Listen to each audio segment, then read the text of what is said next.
ಬರ್ರಣ್ಣ ಬರ್ರಿ, ಬರಕ್ಕ ಬರ್ರಿ, ತಾಜಾ ತಾಜಾ ಹಣ್ಣುಗಳು, ಬರ್ರಿ ಬರ್ರಿ ಬರ್ರಿ. ಅಣ್ಣ 1 kg ಆರೆಂಜ್ ಎಷ್ಟಣ್ಣ? ಇದು ಆರೆಂಜಾ ಅಣ್ಣ? 100 ರೂಪಾಯಿಗೆ 10. 100 ರೂಪಾಯಿಗೆ 10? ನೀನ್ ಬೇಡ, ನಿನ್ ಆರೆಂಜ್ ಬೇಡ, ನಡಿಯೋಣ. ಫಸ್ಟ್ ಕಸ್ಟಮರೇ ಹೋಗ್ಬಿಟ್ಟ. ನೆಕ್ಸ್ಟ್ ಕಸ್ಟಮರ್ಗೆ ಹೆಂಗನ ಮಾಡಿ ಮಾರಬೇಕು. ಎಕ್ಸ್ಕ್ಯೂಸ್ ಮೀ ಮೇಡಮ್ ಹೇಳಿ.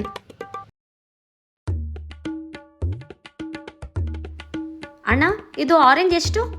ಮೇಡಮ್ ಅದು ಆರೆಂಜಾ 100 ರೂಪಾಯಿಗೆ 10. ಏನಣ್ಣ ಅಷ್ಟೇ ರೇಟಾ? ಬೇಡ ಬೇಡಣ್ಣ. ಮೇಡಮ್ ಹೇಳಿ. ಮೇಡಮ್ ಆ್ಯಕ್ಚುಲಿ ಆರೆಂಜ್ ಬಂದ್ಬಿಟ್ಟು 100 ರೂಪಾಯಿಗೆ 10. ನಿಮಗಂತೂ ಒಂದು ಆಫರ್ ಕೊಡ್ತಿದ್ದೀನಿ. ಹೌದಾ? ಏನ್ ಆಫರ್ ಅದು?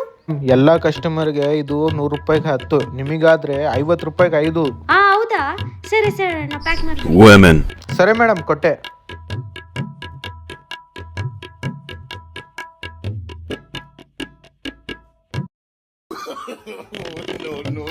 ವುಮೆನ್, ಇಂಥ ಹುಡುಗಿಯರು ಡೈಲಿ ನನಗೆ ಸಿಕ್ಕಿದ್ರೆ ಆರಾಮಾಗಿ ಬಕ್ರ ಮಾಡಿ ಎಲ್ಲ ಹಣ್ಣು ಮಾಡಿಬಿಡ್ತೀನಿ.